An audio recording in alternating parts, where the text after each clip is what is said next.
ہم سب کو اس پر عمل کرنے کی توفیق عطا فرمائے۔ اللہ وحدہ لا شریک ذات مبارکہ نے اپنے حبیب صلی اللہ تعالی علیہ وسلم کی کچھ شانوں کو بیان فرما رہے ہیں اور پھر اپنے حبیب صلی اللہ تعالی علیہ وسلم کو کچھ احکامات بھی جاری فرما رہے ہیں۔ اللہ وحدہ لا شریک فرماتے ہیں فَبِمَا رَحْمَةٍ مِّنَ اللَّهِ لِنتَ لَهُمْ، کہ میرا اللہ کی رحمت ہے کہ اللہ نے آپ کو نرم مزاج بنایا ہے، آپ کو دل کی نرمی عطا فرمائی ہے۔ وَلَوْ كُنْتَ فَظًّا غَلِيظَ الْقَلْبِ لَانفَضُّوا مِنْ حَوْلِكَ، اور اللہ تبارک و تعالیٰ فرماتے ہیں کہ اگر آپ کا دل سخت ہوتا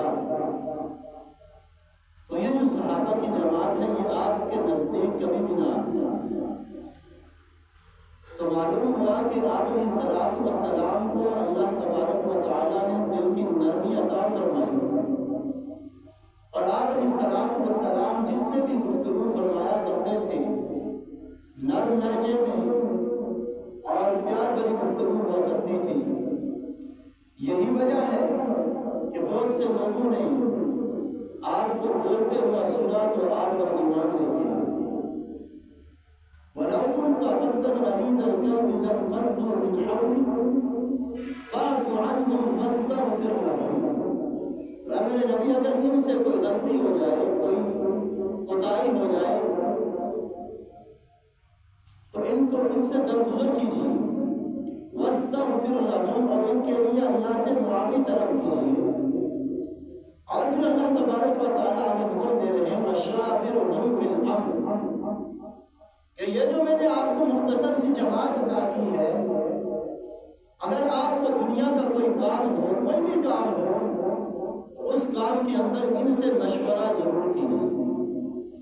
فَإِذَا عَزَمْتَ فَتَوَكَّلْ عَلَى اللَّهِ، اور جب ان کا عزم مضبوط ہو جائے فَتَوَكَّلْ عَلَى اللَّهِ، اور یہ اللہ تبارک و تعالیٰ پر بھروسہ کرنے لگ جائیں، وَعَلَى اللَّهِ فَلْيَتَوَكَّلِ الْمُتَوَكِّلُونَ، اور پھر اللہ فرماتے ہیں کہ اللہ تعالیٰ پر ہی بھروسہ کرنے والے بھروسہ کرتے ہیں۔ آج ہمارے معاشرے کے اندر عدم برداشت ہونے کی وجہ سے ایسی باتیں پروان چڑھ رہی ہیں کہ ان کا ستباب بہت زیادہ مشکل بن گیا۔ اگر کوئی بندہ مجھ سے سخت لہجے میں بات کر دیتا ہے جو میری مرضی کے مطابق نہیں ہے، میں اسے برداشت نہیں کرتا، اور میں اسے اگر وہ ایک بات کہتا ہے تو میں 10 اسے اور سنا دیتا ہوں، اگر وہ مجھے ایک گالی دیتا ہے تو میں 10 گالیاں اس کو دے دیتا ہوں،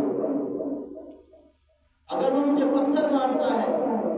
تو میں اس کا جواب ڈنڈے سے دیتا ہوں، اور بعض تو یہاں تک یہ کہتے ہیں کہ میں اچھے کے ساتھ اچھا ہوں اور برے کے ساتھ برا ہوں، یعنی جو میرے ساتھ اچھائی کرے گا میں اس کے ساتھ اچھائی کروں گا، اور جو میرے ساتھ برائی کرے گا میں اس کے ساتھ برائی کروں گا۔ یہ مسلمان کی شان نہیں ہے۔ آپ علیہ السلام نے فرمایا کہ جو آپ کو نہ دے آپ اسے عطا کرو، جو آپ سے تعلق کو توڑے آپ اس کے ساتھ تعلق کو جوڑو۔ آج اگر ہمارے ساتھ کوئی تعلق توڑتا ہے، ہم سے ناراض ہو جاتا ہے، تو ہم کہتے ہیں بھائی وہ میرے ساتھ نہیں بات کرتا تو مجھے کیا ضرورت ہے اس کے ساتھ بات کرنے کی۔ ہم اس ناراضگی کو اور پکا کرنے کی کوشش میں ہوتے ہیں۔ حالانکہ اگر امام الانبیاء حضرت محمد مصطفیٰ صلی اللہ علیہ وسلم کی زندگی پر نظر دوڑائی جائے، آپ کی سیرت کو پڑھا جائے، تو آپ کی سیرت کے اندر بے شمار ایسے واقعات ملتے ہیں کہ آپ علیہ الصلوۃ والسلام کو جب آپ کا دشمن تکلیف پہنچاتا تھا تو تب بھی آپ علیہ الصلوۃ والسلام اپنے اخلاق اللہ کے کلمہ کی وجہ سے اسے معاف کر دیا کرتے تھے۔ ایک مرتبہ امام الانبیاء حضرت محمد مصطفیٰ صلی اللہ تعالیٰ علیہ وسلم کے پاس ایک شخص آیا کہ اپنے قرضے کا مطالبہ کرنے لگا۔ آپ علیہ السلام نے اس سے قرضہ لیا تھا اور کسی فقیر کو دیا تھا۔ ایک فقیر آپ علیہ السلام کے پاس آیا اور آ کر کہنے لگا اللہ کے حبیب مجھے کچھ عطا کر دیجیے۔ تو یہ وہ بارگاہ ہے کہ جہاں جانے والا خالی ہاتھ نہیں لوٹایا کرتا۔ تو آپ علیہ السلام کے پاس اس وقت کوئی چیز موجود نہیں تھی، تو ایک یہودی آپ کے پاس بیٹھا ہوا تھا۔ آپ نے اس سے کہا کہ آپ مجھے چند رقم یا کوئی چیز مجھے بطور قرضہ دے دو، یا چند دنوں کے بعد آپ کو واپس لوٹا دوں گا۔ آپ علیہ السلام نے اس سے وہ قرضہ لیا اور اس منگتے کو ادا کر دیا، اس کی جولی کو بھر دیا اور یہ منگتا چلا جاتا ہے۔ اب چند دن گزرتے ہیں کہ یہ شخص اپنے قرضے کا مطالبہ کرنے کے لیے امام الانبیاء حضرت محمد مصطفیٰ صلی اللہ علیہ وسلم کی بارگاہ میں پہنچتا ہے اور آ کر آپ علیہ السلام کو سخت الفاظ کہتا ہے، اور یہاں تک لکھا ہے کہ آپ علیہ السلام کے گلے سے آپ کو پکڑتا ہے اور آپ کو اتنا سخت پکڑتا ہے کہ آپ کا رنگ مبارک سرخ ہو جاتا ہے اور گلے کو دبوچ دیتا ہے۔ اسی مجلس کے اندر حضرت عمر رضی اللہ تعالی عنہ موجود ہیں۔ حضرت عمر رضی اللہ تعالی عنہ غصے سے لال پیلے ہو جاتے ہیں، کھڑے ہو جاتے ہیں، تلوار نکال دیتے ہیں کہ تیری ہمت کیسے ہوئی کہ تو نے میرے حبیب کو یہ تکلیف پہنچائی ہے۔ تو آپ علیہ السلام نے جب عمر کی یہ بات سنی کہ عمر نے اس کو کہا کہ اگر آپ علیہ السلام نہ ہوتے تو میں آپ کو 2 حصوں میں تقسیم کر دیتا، تلوار سے کاٹ کے رکھ دیتا۔ آپ علیہ السلام نے فرمایا عمر اس کو نہیں مجھے کہو کہ میں نے اس کا قرضہ دینا ہے اور وہ اپنے قرضے کا مطالبہ کر رہا ہے، حالانکہ 2 یا 3 دن باقی تھے ابھی، جبکہ آپ علیہ السلام نے اس سے مدت نہیں تھی، 3 دن یا 2 دن باقی تھے، وہ پہلے آ کر مطالبہ کرنے لگا۔ تو آپ علیہ السلام نے حضرت عمر سے فرمایا کہ عمر اس کو نہیں ڈانٹو بلکہ مجھے کہو کہ میں اس کا قرضہ ادا کروں، اور آپ علیہ السلام نے اسے کچھ نہیں کہا اور حضرت عمر کو بلایا اور بلا کر کہا عمر جاؤ جا کر اس کا قرضہ ادا کرو اور کچھ تھوڑا سا زیادہ بھی اس کو ادا کر دیں۔ حضرت عمر رضی اللہ تعالی عنہ تعجب کے اندر پڑ گئے اور کہا کہ اللہ کے حبیب یہ تو سمجھ آ رہی ہے کہ یہ جو قرضہ آپ نے اس سے لیا تھا وہ قرضہ آپ واپس اس کو لوٹا رہے ہیں، لیکن یہ جو زیادتی آپ اس کو ادا کر رہے ہیں یہ کس وجہ سے؟ کہا عمر کیا تم نے اس کو ڈانٹا نہیں ہے؟ یہ جو تو نے اس کو ڈانٹا ہے اس کے عوض میں اسے کچھ ادا کرنا چاہتا ہوں۔ اب یہ شخص حضرت عمر کے ساتھ جاتا ہے۔ حضرت عمر رضی اللہ تعالی عنہ نے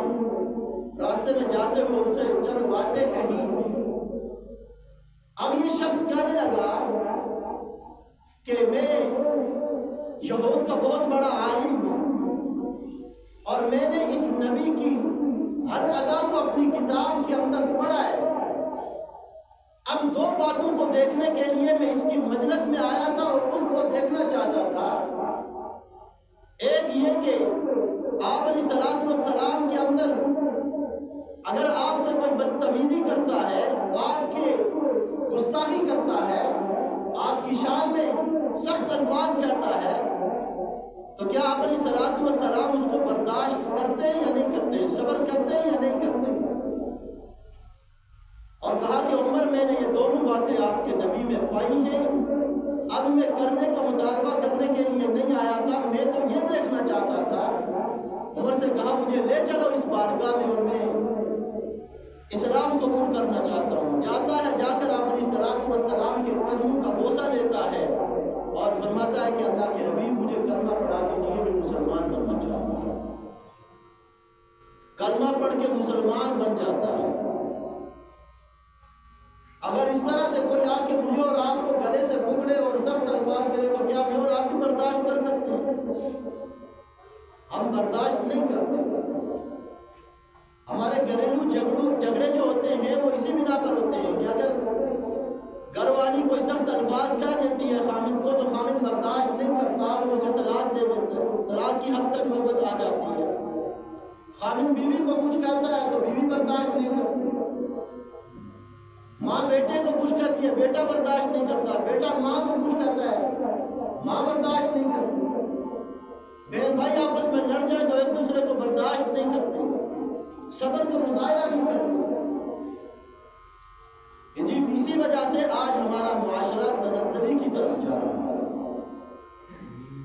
ہمیں چاہیے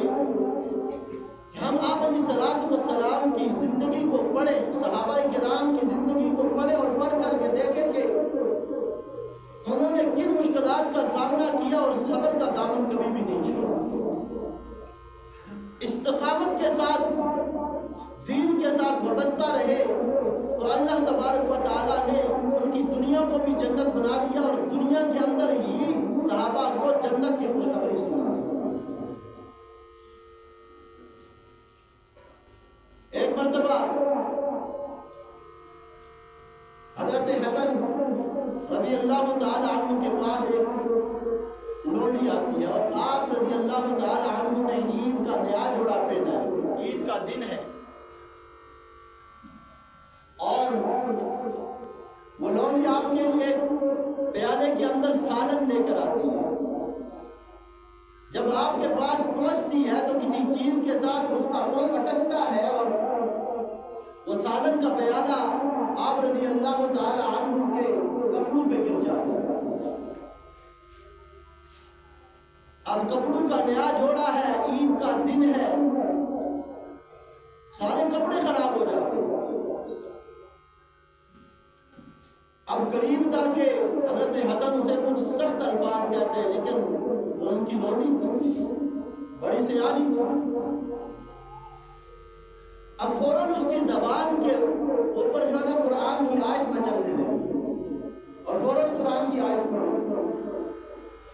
اعوذ باللہ من الشیطان الرجیم بسم اللہ الرحمن الرحیم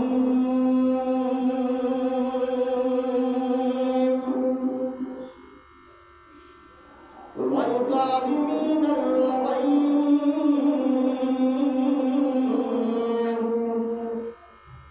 جب لونڈی کے ہاتھوں سے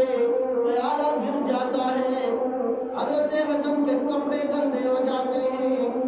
لونڈی کی زبان پر قرآن کی آیت آئی والکاظمین الغیظ،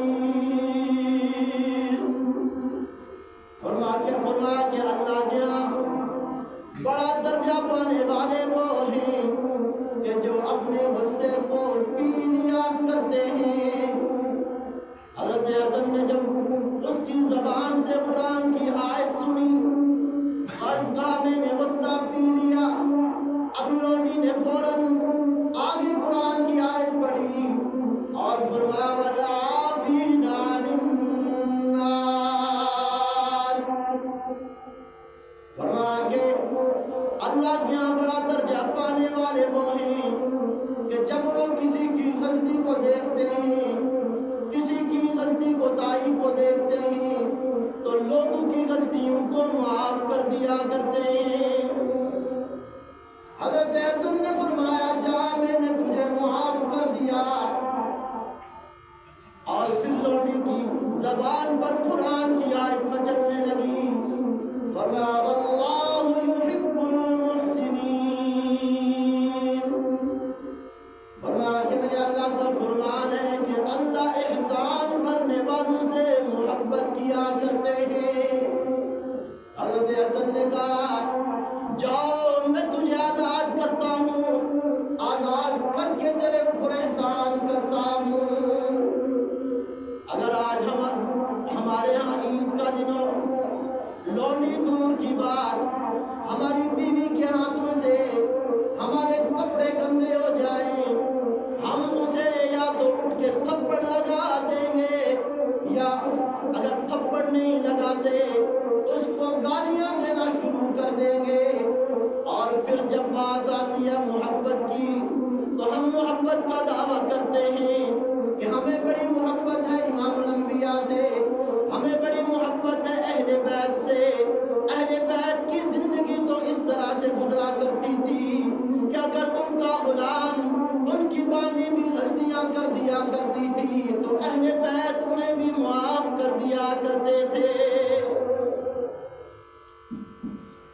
جب مکہ فتح ہوا امام الانبیاء صلی اللہ تعالی علیہ وسلم نے عام معافی کا اعلان فرما دیا۔ اب وہاں پر وہ لوگ بھی موجود تھے جنہوں نے میرے نبی کے راستے میں کانٹے بچھائے تھے، وہ لوگ بھی موجود تھے جنہوں نے میرے نبی کو پتھر مارے تھے، وہ لوگ بھی موجود تھے نماز پڑھتے ہوئے جنہوں نے میرے نبی کے اوپر اوجڑی ڈال دی تھی، وہ لوگ بھی موجود تھے جو گھوڑا کرکٹ پھینکا کرتے تھے، وہ لوگ بھی موجود تھے جو تالیاں پیٹا کرتے تھے، وہ لوگ بھی موجود تھے جو ہنسی مذاق کیا کرتے تھے، وہ لوگ بھی موجود تھے جو آپ علیہ السلام کو دیوانہ اور مجنون کہا کرتے تھے۔ جب آپ علیہ السلام مکہ میں داخل ہوئے، بڑی شان سے داخل ہوئے، بڑی شان سے داخل ہوئے، اور جو کافر تھے، بڑے بڑے سردار تھے، ایک دوسرے سے کہتا تھا آج محمد علیہ السلام مکہ میں داخل ہو گئے، میں نے آپ علیہ السلام کو یہ تکلیف پہنچائی تھی، آج محمد تو ہمیں زندہ نہیں چھوڑیں گے، اور کوئی کہتا تھا میں نے تو محمد کو پتھر مارے تھے، آج اس کا بدلہ لے گا، میں نے تو محمد کو مکہ سے نکالا تھا، آج محمد اس کا بدلہ لے گا، میں نے تو محمد کے راستے میں کانٹے بچھائے تھے، آج اس کا بدلہ لے گا، میں نے تو محمد کے اوپر اوجڑی ڈالی تھی، آج محمد اس کا بدلہ لے گا، میں نے تو محمد کی بیٹی کو بڑی تکلیفیں دی تھی، آج محمد اس کا بدلہ لے گا۔ لیکن آپ علیہ السلام جب مکہ میں شان کے ساتھ داخل ہوئے، کہا وہ کافر کے بڑے بڑے سرداروں اور بڑے بڑے مشرکوں، بتاؤ آج محمد کے ساتھ تمہارا گمان کیسا ہے؟ تو مکہ کے سردار، مکہ کے بڑے بڑے کافر کہنے لگے، فرمانے لگے کہ او محمد، ہم نے سنا ہے کہ تو اپنے دشمنوں کو بھی معاف کر دیا کرتا ہے، ہمیں لگتا ہے کہ تو ہمیں بھی معاف کر دے گا۔ آپ علیہ السلام نے فرمایا آج ہر شخص کو معافی کا اعلان ہے۔ محمد کو جس طرح کی بھی تکلیف پہنچائی تھی، آپ علیہ السلام نے آج کے دن اس کو معاف کر دیا، اور آپ نے اس سے کوئی بدلہ نہیں ہوا۔ یہ تو آپ علیہ السلام کی زندگی کا ایک پہلو ہے۔ اور جب میں دوسری طرف دیکھتا ہوں کہ جب کوئی کافر، جب کوئی مشرک آپ علیہ السلام کی کسی امتی کی طرف، امت کی کسی بہن بیٹی کی طرف غلط نگاہ سے دیکھ دیا کرتا تھا، تو آپ علیہ السلام تلوار اٹھا دیا کرتے تھے۔ آج ہمیں درس یہ دیا جاتا ہے اسلام تلوار سے پہلا یا اخلاق سے پہلا؟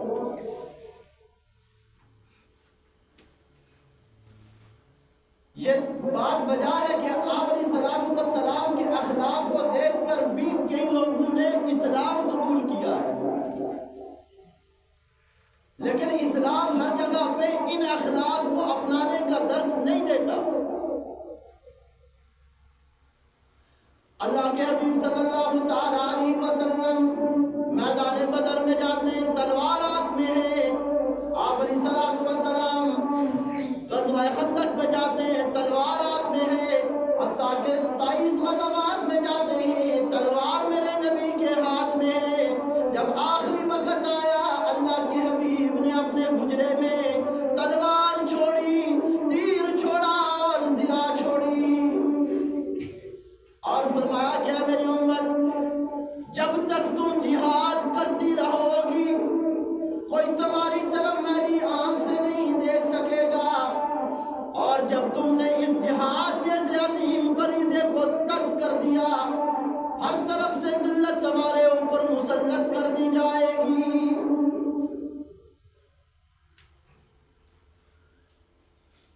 یہ اخلاق کا دوسرا پہلو کہ جہاں پر آپ علیہ السلام نے معاف کیا تو اخلاق کا ایک پہلو، اور جہاں جہاں پر اسلام تلوار اٹھانے کا درس دیتا ہے وہ اخلاق کا دوسرا پہلو ہے۔ یہ نہیں ہے کہ میرے سامنے کوئی میری بہن بیٹی کی عزت لوٹ رہا ہو تو میں کہوں میں اسے معاف کرتا ہوں، یہ اخلاق نہیں، یہ بے غیرتی ہے۔ آج جیسے فلسطین کے اندر مسلمان بچوں کو کاٹا جا رہا ہے، ان کے ساتھ ظلم کی انتہا کر دی گئی، اور جب اس کے خلاف آواز اٹھانے والوں نے آواز اٹھائی تو کہیں کے پیٹ کے اندر مروڑ پڑ گئی۔ کئیوں نے کہا بھائی مولوی نے جہاد کا فتویٰ دے دیا، مولوی خود جہاد کے لیے جائے۔ سب سے افضل جہاد یہ ہے کہ کافر کے سامنے سینہ تان کر اس کے ساتھ لڑا جائے اور تلوار کے ذریعے سے اس کے ٹکڑے کیے جائیں۔ سب سے افضل جہاد جو میرے اللہ کو بھی پسند ہے، اللہ کے نبی کو بھی پسند ہے۔ اور ایک ہے جہاد باللسان، اگر تم اس جہاد میں ڈر کی وجہ سے نہیں جا سکتے تو کم سے کم اپنی زبان کے ذریعے سے تو جو غلط کر رہا ہے اس کے غلط کو غلط کہو۔ اور ایک جہاد بالقلم ہے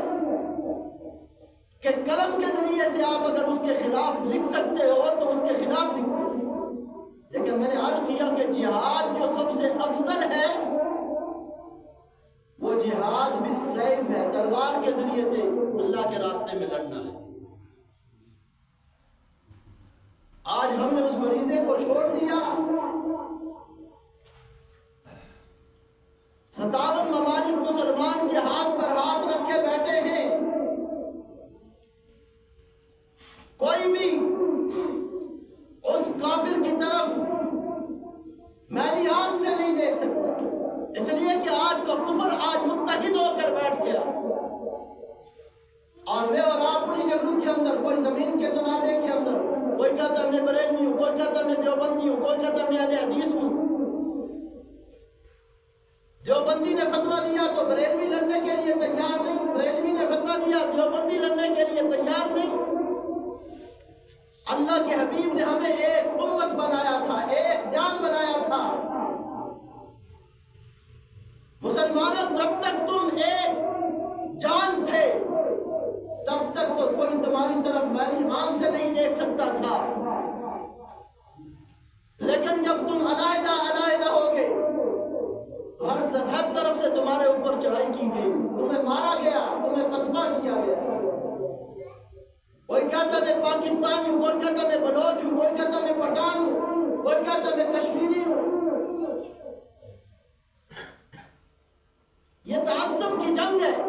اس سے نکلے اور یکجان ہو جائیں۔ جس طرح سے اللہ کے حبیب نے فرمایا کہ مسلمان ایک جسم کی مانند ہے، کہ اگر جسم کے کسی حصے پر تکلیف پہنچتی ہے تو پورا جسم کانپ اٹھتا ہے۔ اسی طرح سے آج اگر فلسطین کے اندر مسلمانوں پہ ظلم ہو رہا ہے تو مجھے کیوں تکلیف نہیں ہو رہی؟ میری زبان کیوں ان کے خلاف نہیں بول رہی؟ میرا قلم کیوں ان کے خلاف نہیں لکھ رہا؟ میرا میڈیا کیوں ان کے خلاف نہیں بات کر رہا؟ اور یقین جانیے ان کا انٹرویو سنا میں نے، وہ کہتے ہیں مسلمانوں تمہیں کبھی بھی ہم معاف نہیں کریں گے، کبھی معاف نہیں کریں گے۔ وہ کہتے ہیں کہ جب حوض کوثر پر امام الانبیاء اپنے مبارک ہاتھوں سے جام پلائیں گے، ہم وہاں پر ہوں گے، امام الانبیاء کے ہاتھوں سے جام کوثر پیئیں گے، مگر وہاں پر ساتھ میں تمہاری شکایت بھی لگائیں گے کہ اللہ کے حبیب کافروں نے ہمیں کاٹ کر رکھ دیا، لیکن مسلمان ممالک ہاتھ پر ہاتھ رکھے بیٹھے ہوئے تھے۔ تو وہاں پر ہم کہاں پہ جائیں گے؟ اس لیے میں نے گزشتہ جمعے میں بھی آپ کے سامنے یہی عرض کیا تھا، اگر آپ قتال نہیں کر سکتے، ان کے سامنے جا کے لڑ نہیں سکتے، تو کم سے کم ان کی چیزوں کا تو بائیکاٹ کر دیں کہ ہم ان کی چیزیں استعمال نہیں کریں۔ کسی کے سامنے یہ بات بھی کہی جائے بھائی ان کی چیزوں کا بائیکاٹ کرو، وہ کہتا پاکستانیوں نے بنایا ہی کیا ہے، اگر ہم وہ نہیں پیئیں گے تو کیا پیئیں؟ یا اپنی دلائل دیتے آئے، ہاں تم نے وہ پی لیا وہ کھا لیا، تو وہاں پر آقا مدنی صلی اللہ تعالی علیہ وسلم کے ہاتھوں سے حوض کوثر کے پانی سے محروم رہ جائیں گے، یاد رکھنا۔ اس لیے آپ جس طرح سے بھی ان کے خلاف آواز اٹھا سکتے ہو، آواز اٹھاؤ، ہر ایک بندہ اس کے اندر شریک ہو، کوئی بندہ پیچھے نہ رہے، کوئی بندہ یہ نہ کہے کہ میں یہ نہیں کر سکتا۔ ہر ایک کے بس میں اللہ نے رکھ دیا ہے، ہر ایک کے نصیب میں جو جہاد تلوار کے ساتھ کرتے ہیں اللہ انہیں اجر عظیم عطا فرماتا ہے،